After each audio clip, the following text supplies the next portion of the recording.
Hello, my name is Osha. I'd like to talk about American presidents, and I'm continuing with my discussion of you know uh, what Nigerians owe Black Americans in honor of Black History Month. This is February. Today's February 11th, 2026, and this is the second part. And so today, what I'm going to do is just give a little bit of the backstory of how did West Africans, how did you know, uh, Black people, come to live in America. I'm going to give the backstory because it's normally very confusing for many um, Nigerians and other Africans when they come, even though they know the story of the history of slavery, but it can be shocking.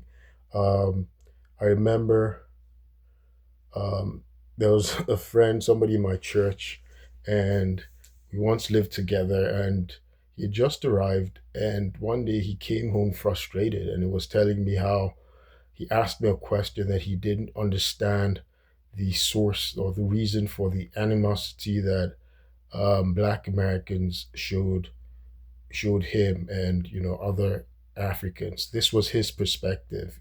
He said that naturally when he sees a Black American at the metro station, he gravitates to them, and if he has questions, for questions and things like that, and that they often just ignore him or walk away from him. And so he was frustrated with that, and he said something to me that should be more Yoruba, that more Yoruba Leni Yi. That's Yoruba, meaning that he knows that the Black American that he saw, that he walked up to, that he was actually a Yoruba person, right? And he's not talking in just absolute ignorance, because I experienced something similar. I remember when I first came to America and I went to school in Alabama, in Troy, Alabama. It was my first time in America, and I remember I'd see, so we Nigerians or Africans or people of any ethnicity of nationality, they normally can identify people who are from their tribe or nationality by certain, um, phenotype, physiognomy, certain, characteristics and traits. We can do that. I learned this that even my friends who are Asians, right? Because I had uh, a Chinese roommate for a long time, for a year, and so almost 2 years. And so, yes, they would teach me how to spot the difference between South Asians, Southeast Asians, or between a Chinese person or a Korean person or a Japanese. They teach me similar thing with other Desi people, as like to call themselves, Indians, and they'll teach you, oh, this person comes from this region. If they look like this person comes from this certain region. And surprisingly, I was surprised even Russians as well. They could do the same. I had a Russian friend in school, and she told me, that they could tell, which part, if somebody was Russian or not. Even the European-looking Russians, the ones that were German descent and things like that, they could tell if they were Russian without having to speak with them or asking them where they're from. And this was my experience, when I first came to America in Alabama, and I would see people who looked clearly Yoruba, right? They looked like they were a Yoruba person.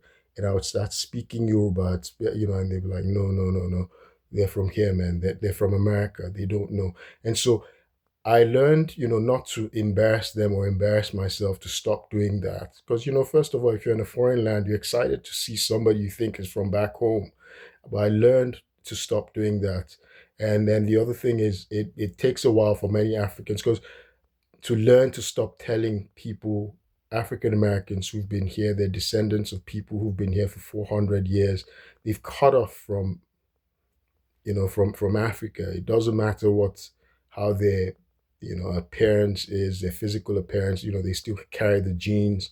It doesn't matter. They've cut off, and so one should, we Africans need to. I mean, I'm not going to speak for all of Africa, but I think my people in Nigeria, and so long as we're living here, we should learn to stop embarrassing ourselves or embarrassing Black Americans by trying to impose our our identity, upon them just because we think, well, they look Nigerian, they look a certain way, and we need to learn to respect that they're different people now, it's just the same way for me. I've spent majority of my life here in America as well, but there are things that that just um, that are reality that I've incorporated a lot of Americanisms, Americanisms or whatever, in myself as well. There's a certain identity that I have adapted to, and I can't just be that same person who grew up in Nigeria. A way I would compare that imposition of culture and the infringing on the autonomy or identity of Black Americans would be someone like me. I was raised in Lagos, Nigeria, before I came to the US. I was raised in Lagos. I identified as a Lagosian. So my parents went from Lagos, which is because Lagos was the capital city. It's like a commercial city, and it was it's still sort of even when they moved the capital of the government to Abuja, to a central location, Lagos still remains like the commercial hub of and the most cosmopolitan place in Nigeria. So it's like the New York of Nigeria, right? The New York City of Nigeria. So I identified with being Lagosian. My parents are not from Lagos. My parents are from another state, from another town, a small village, and I realized, even here, many times, my parents' family, my cousins, my uncles, they often wanted to impose that identity on me with, disregarding the fact that I identified as being Lagosian, right? That's my parents didn't even teach me the language of, because I'm Yoruba. But in Yoruba, we have different dialects, right? They're different dialects. So there's a dialect. A dialect is like, um, you know, it's a variation of the main language, the cosmopolitan language, and it's like more geographic, more regional, right, or more provincial, more parochial. I can't really speak that. I understand it when I hear it. I can understand it, but I can't speak it, right? So the same way, I guess I can relate with how African Americans feel with the imposition when Africans come and they want to impose on them and say, well, this is who you are. You are Yoruba, you're really Nigerian, or you're really Ashanti. That's that's not for them to do. So I feel that same way, when people from my father's village, when they want to impose on me. It's a good thing that, look, with my experiences now, I've become very interested in going to my father's hometown, and learning more about our people. So no one's going to stop me because, I still represent my dad, my father. Nobody's going to stop me. So, and I think that's something I value about it, Nigerians, because even though it's very common for people to talk about the controversy between um, Africans, uh, Africans and Black Americans. Um, Nobody ever talks about the positives.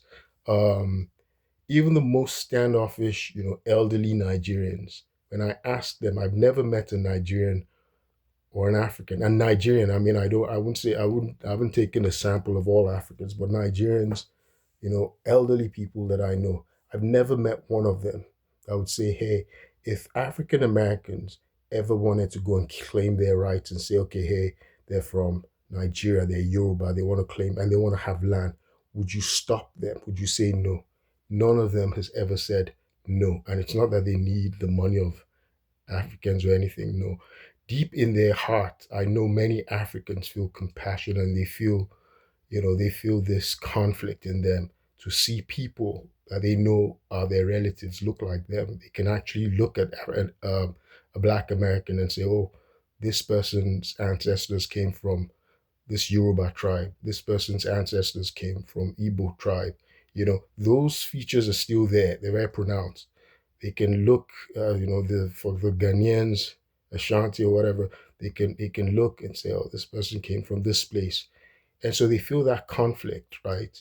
And so I've never met an African who'd say no, that if African Americans ever felt they wanted to come back home and claim, reconnect with some aspect of their ancestry, their identity, or even want to have land or something.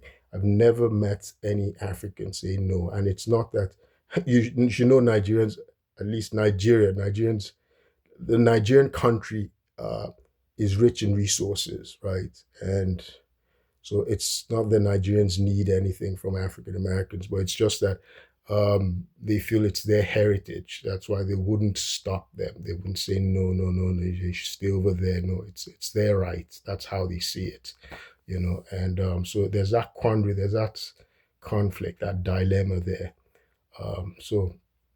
But that now that I've gotten that out of the way, that's yes, it's a good thing that Africans are receptive. If a Black American wants to know, okay, let me know about Africa. Let me know about Africa. Let me know about if they feel Africans are their people and their ancestors come from there. If they want to find out and discover, yes, I think Africans should be receptive. Nigerians should be receptive. Again, until I came to America, I never really identified as African. Back home, you identify as Nigerian or Yoruba, your tribe or your locality where you come from. Like I was Lagosian, like because I grew up in Lagos, that kind of thing. So like I didn't think of myself as African, because Africa is a huge continent that has so many different countries.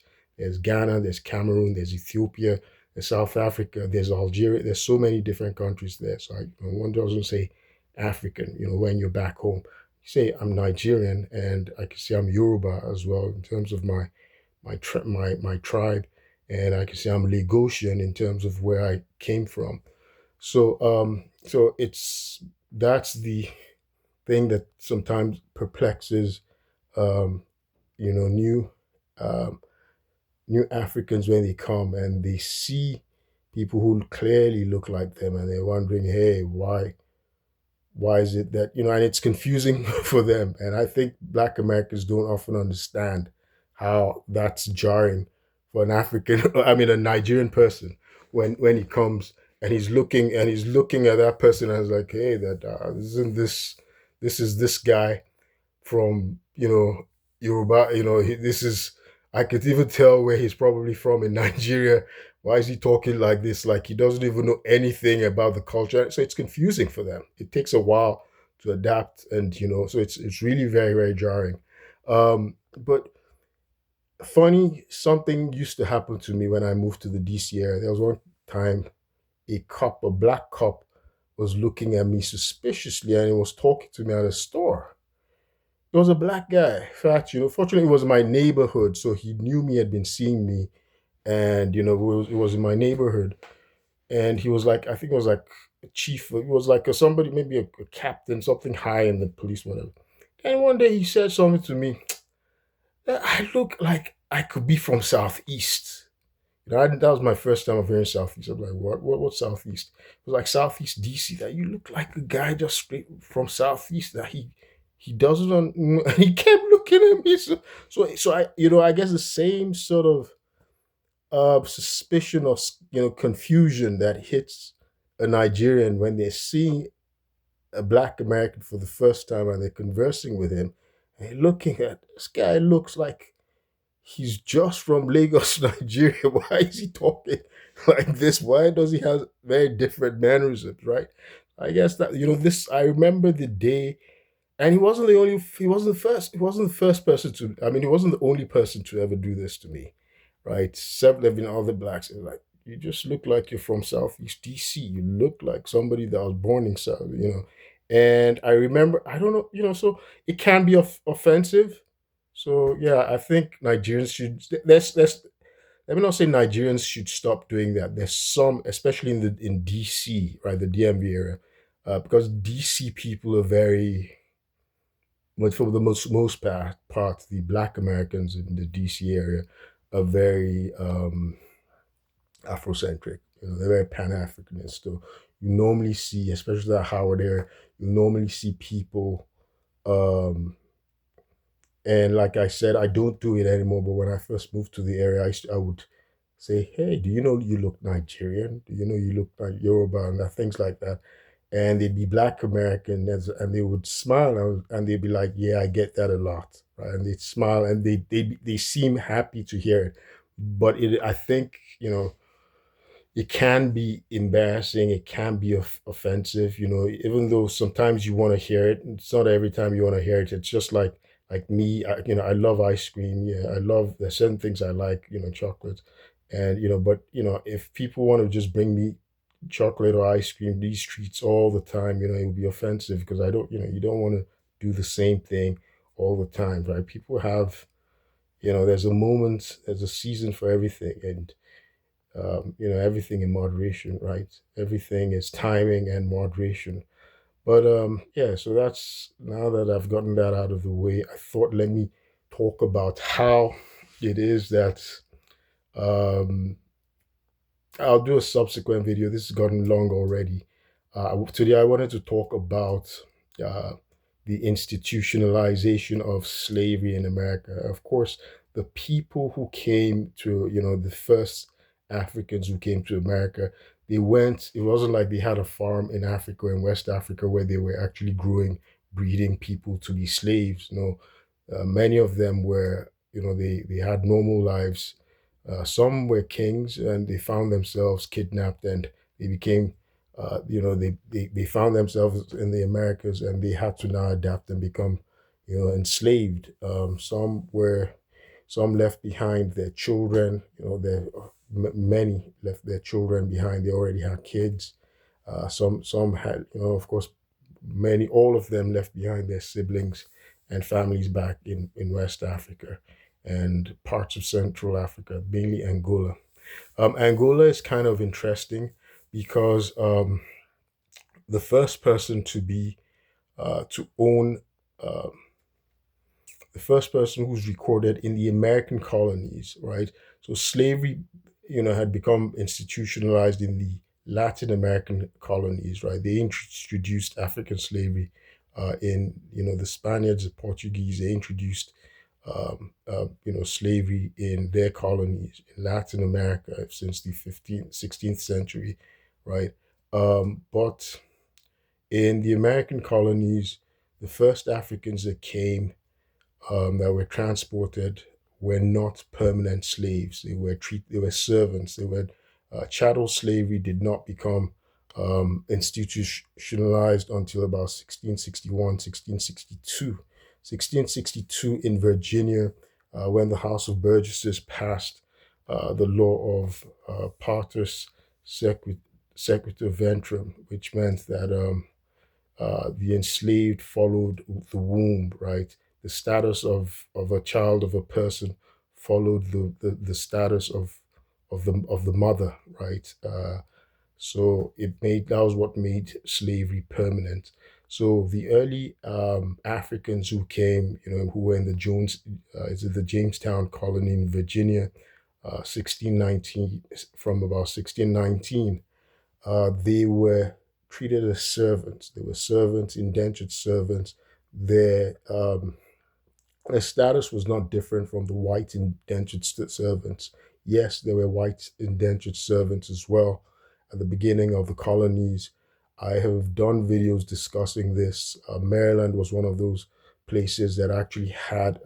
It was a quarter of the people where it was, where ex-convicts, right? It was a penal colony. Georgia was a penal colony, penal colony, right? For people who had been in debtor's jail back then in England, in Europe. Um, if you owed money, you couldn't pay. There was a debtor's prison, and also in France and many parts of Europe. Um, they because there was a growing population right in the cities, and so they would expend people they considered undesirable or the rejects. In France, they would just round people up or convicts, and they would deport them to the Americas. So Louisiana had been owned by the French, and it was started as a penal colony around 1719. So they sent convicts, criminals, prostitutes. They actually sent them to Louisiana, um, and and many who would come, many who the poor, they sent the poor to the Americas to start a new life. Many would borrow money and start off here as indentured servants, but there was a term limit. There was a term limit in being an indentured servant, right? So even the Africans who had been servants, there was an expiration. They went life servants. They went servants for life until about 1662, right? Um, until they made laws making slavery permanent through, again, Partus Sequitur Ventrum, which was passed by the uh, Virginia House of Burgesses. So again, whites and blacks initially they could be indentured servants for maybe up to 7 years, and they became free, and they had some parcel of land that they could start off on their own. So in 1640, this first person to be a permanent slave should be recorded as a slave for the rest of his natural life was a man called John Punch. Sometimes they call him John Bunch, but he was sentenced to be a slave for life as punishment for attempting to escape his indentured servitude position. And when he was captured with other white men who had been indentured servants with him, they got lenient uh, sentences, right? They just had to extend their period of servitude, but were not made slaves. They were not made servants for the rest of their lives. So you can see the beginning of discrimination, right, from that sentence. And so John Punch was made a slave for life in 1640. John Punch turns out is the ancestor of our first black president, Barack Obama. Not from his father. We know his father, Barack Obama Sr., was from Kenya. However, it turns out Stanley Ann Durham, Barack Obama's white mother, has a black ancestor. And this is very common, right? Amongst many white Europeans. Johnny Depp actually has a black ancestor. It goes back. So Americans have intermarried a lot. There are many black people who would pass because of, yes, later on there was what was called anti-miscegenation laws, which was first started in Maryland, by the way, in about 1661. Anti-miscegenation laws were imposed in order to create. It was the beginning of creating racialized slavery, racialized servitude, and so those were the little steps that were being taken, and of course they became not so little. They became momentous in creating chattel slavery, right, based on race, and so Maryland passed an anti-miscegenation law in in 1661, meaning it prohibited blacks and whites from marrying or cohabiting. And the sentence for a white person marrying or cohabiting with a black person could be enslavement, or normally imprisonment, but it could be enslavement as well. So so that was passed in Maryland, and then I think Virginia passed their own first anti-miscegenation laws in 1691. The idea of the anti-miscegenation laws was to, one, of course, create the hierarchies between blacks and whites, and then to also to subjugate the black people, the Africans, and then to also ensure that the mixed race children born to you know uh, the the intercourse or whatever between the blacks and white parents, that mixed race children did not have any claims, legal claims to the property of to of their parents, right? So and that was the beginning of dispossessing black people of property, right? Um, you can see how slavery, chattel slavery, started, gradually.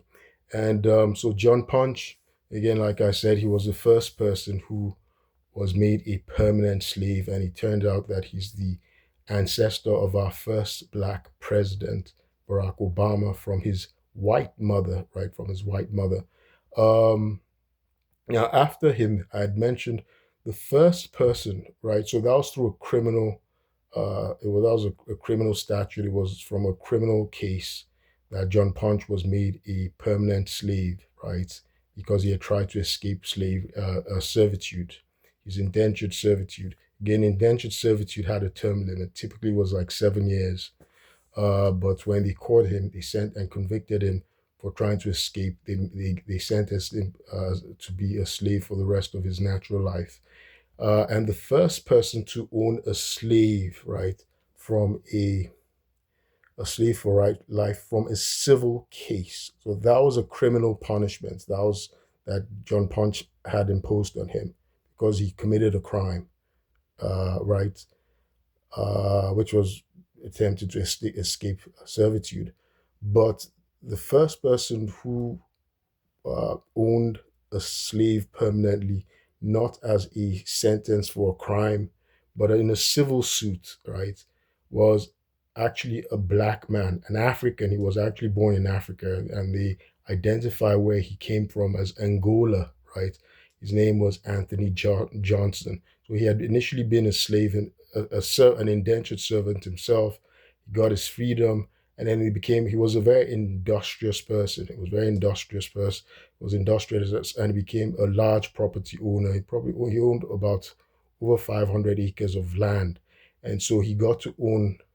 There was a guy he had a dispute with who had been his indentured servant. It was another black man by the name of John Castle, right? And this guy understood that he was no longer his indentured servant and went to go and render his services to a white guy. So Anthony Johnson took him to court. He won, and the court declared that John Castle would be the permanent slave of Anthony Johnson. And so it's ironic that the first person who would own a slave uh, permanently from a civil suit in America was an African man himself, Anthony Johnson.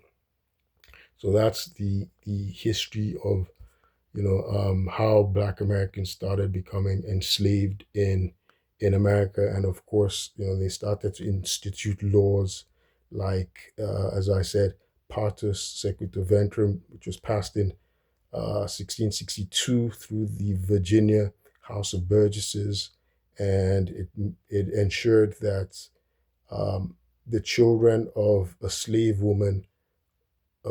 enslaved woman inherited her slave status, right? So it made slavery permanent, and of course there was also the anti-miscegenation laws passed in Maryland 61, and the ones passed in Virginia in 1691. Of course, other states would eventually copy, Virginia and Maryland as well. And by 1910, I think about 28 states had actually uh, instituted anti-miscegenation laws. Anti-miscegenation laws were eventually overturned. They were deemed unconstitutional through a Supreme Court case, in 1967, right? So it wasn't until 1967 that it became lawful for blacks and whites to marry. And that case is Loving versus Virginia, when a white man had, wanted to marry a black woman. They'd actually married, but they were imprisoned, locked up, and became a case. And made it all the way to Supreme Court, and the Supreme Court declared that anti-miscegenation laws prohibiting blacks from intermarrying were illegal. They were unconstitutional. Ironically, the first place I lived in was in Alabama, and I came in the 90s, in 1999. Uh, Alabama did not um, repeal their anti-miscegenation laws until about 2000, right? So if I had been dating a white female in Alabama when I first arrived, they could probably lock me up, or but I would have to go through the legal court process to show that it's unconstitutional. But it was still in their books, right? It was still on their books until 2000. So it was on their books even after I came. So no wonder. I guess my mom had cautioned me then. So hey, let me stop this video here and I'll continue to discuss, the race relations and what Nigerians owe African Americans, Black Americans, since we today are we're new Americans, and there are many benefits that we get to enjoy. We haven't had to march like they have. We haven't had all the court cases like they have had. I'm having a court case now because what I'm experiencing in the state of Maryland, the deprivation of rights and malicious prosecution superintended by a corrupt judge who's also, I find his actions to be racist, Judge James Bonifant of Montgomery County, Maryland. So I guess that's my own court case that I'm having, challenging uh, the institutionalization of racism, systemic racism in Montgomery County, Maryland. My name's Oluro Osha. I'm doing this in honor of Black History Month, and I'll keep you posted. Thank you.